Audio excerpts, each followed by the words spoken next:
Welcome, today I'm showing how to check battery health information into NOKIA C31.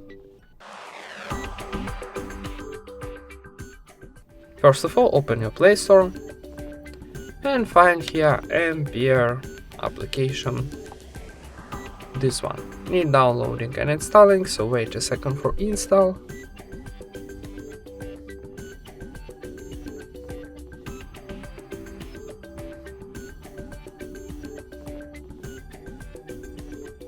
And now tap open.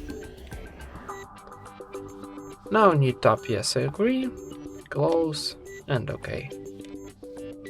And now need swipe on the right, and here in the second column on the top we got our health information. Our health battery is good. And that's it. Thank you for watching, leave thumbs up and subscribe to our channel.